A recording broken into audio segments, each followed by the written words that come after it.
a very close allies to Donald J. Trump, the U.S. president, expressed bitterness over the continued massacring of Christians.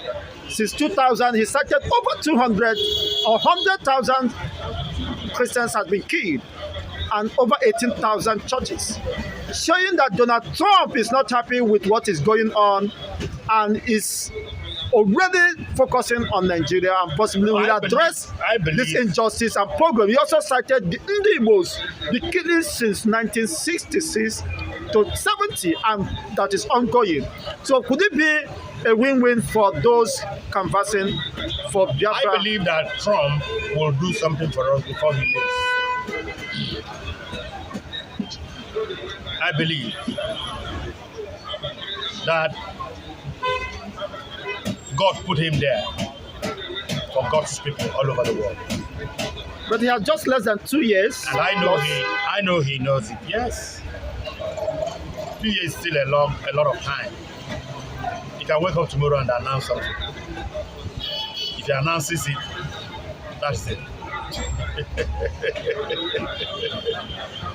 Trump can wake up tomorrow and announce something and say this is the way.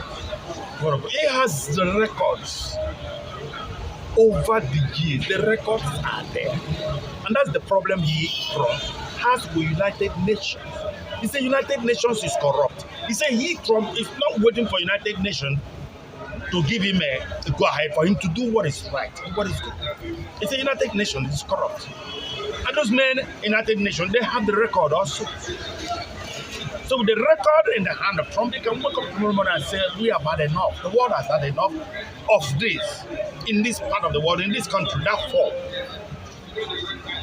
This, that. And that's it. And he will send these mercenaries to have it done. So for me, something will happen. I know something will happen because in this country, we don't have a country. We don't have a nation. Nigeria is not. If we continue to live the way we are living, one day,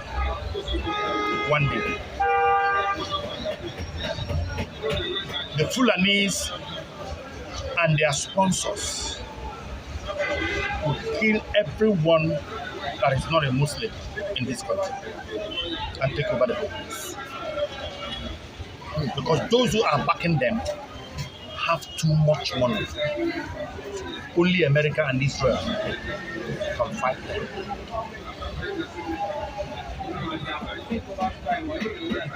They have a political system with them already. Those funding this Islamization jihad. They have the political system. And I keep saying it, the political system of this country is tied to caliphate. And caliphate is Islam. And the politicians in this country are tied to caliphate. Soldat also. If he says a word, no politician in this country can counter it. The politician can come to the public and counter it, but does not have the power to counter it. Because the political power rests with the caliphate. And the head of the caliphate is the Sultan. The political power of Nigerian political arrangement lies with the caliphate. Certainly, very certainly. Irrespective of whoever mans the position as the president. So this place is sold already. That's why I say that if you don't fight son, whether you are Igbo, whether you are Yoruba, whether you are Hausa, the Hausa is already in their pocket. But the Fulanis are waking up. I mean, the Hausas are waking up. They say that it is not about the projection or propagation of Islam. They themselves are being killed. They are being targeted. Their own lands, their own traditional monarchical system have been resolved. Where were they? They thought that it was propagation of Islam. They never knew it where was were they? Ethnic motivated. Where was Gowon? Where was Theophilus Danjuma? Where were they? See, The word of God says something, and the word of God is infallible. He said, as long as the earth endures, two seasons will always be there, sowing season and reaping season. And he said, whatsoever a man soweth, the same he will reap. These people are reaping what they have sowed. Can go one talk? Can't you stand him up? He has been complaining, expressing dissatisfaction over what is the state of insecurity. They opened the door for all this. During the war, they went and brought these Fulanis to come and kill Igbos. Do you forget that Asaba massacre? These people killed our people and refused to go home. Buhari still did the same thing in 2015. Went and brought more of them to kill Igbos and fought Jonathan out. Jonathan saw the whole thing and stepped aside. And the people refused to go. And they are in the north. Their base is the north, the Hausa land. Unfortunately, they are expanding to the southwest, to the southeast, south. Oh, well, that is it. Causing mayhem, sacking communities. That is it. And my own pain is that why should the military train to fight? The DSS, intelligence outfit, afraid to go to the bush. They have told you that to confront them. They have told you that they don't have good equipment, military equipment. Billions of dollars has been spent in procurement of ammunition. Where is the ammunition? You only had the money released. Where is the ammunition? The ammunition is not there. If the ammunition was bought, they would have it. And remember, they are human beings also. Husbands of women, fathers of children. You understand? If you give them good equipment, they can put their life on the line.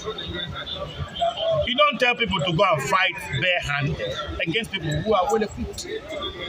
DSS leader the other time said Nigerians should defend themselves, that the DSS can no longer defend the whole Nigerians from that little place called Abuja. And from the word go, I understand that, security is the responsibility of everybody. So defend yourself. Nigeria has failed. Nigeria is a failed state. A state that has no security. No security. There's no security in this place. So anybody can come in here and do anything with anybody and get away with it. Now, if the DSS should be running away, and the army is running away, and the army is running away, is it we that are bloody civilians? We confront them. Police confirmed 12 dead, 12 vigilantes dead in Kwara State. If vigilante could be killed, army could not confront them.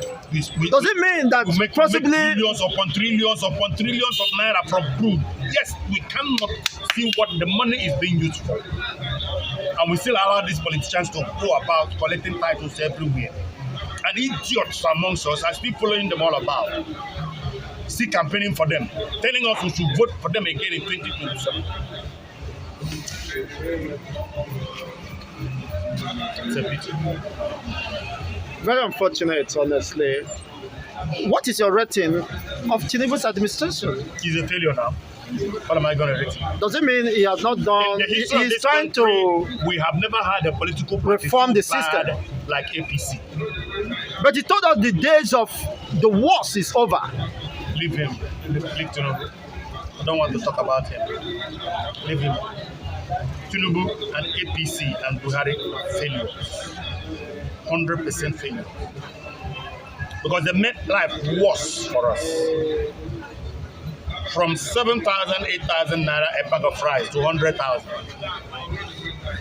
From 196 naira a dollar to almost 2,000. From 87, 97 naira pump price fuel to 1,000. 87. And he Tinubu was saying that APC will sell it 50 naira. So it's a failure. It's a failure. APC is a failure. Tinubu is a failure. If that is correct, of course, Nigerians have to decide. But then Tinubu is saying that Jonathan should beware of being disgraced, because Nigeria will not return back to him that failed Nigeria. Comparing Jonathan administration and this of Tinubu's administration, what will you say? When people don't know the value of good name and integrity, they make a mess of themselves, even in the public. They can dance naked in the public without minding. Tinubu doesn't know that he's dancing naked in the marketplace, showing the whole world he's blockers. How can you compare yourself? How can Tinubu compare himself with Jonathan?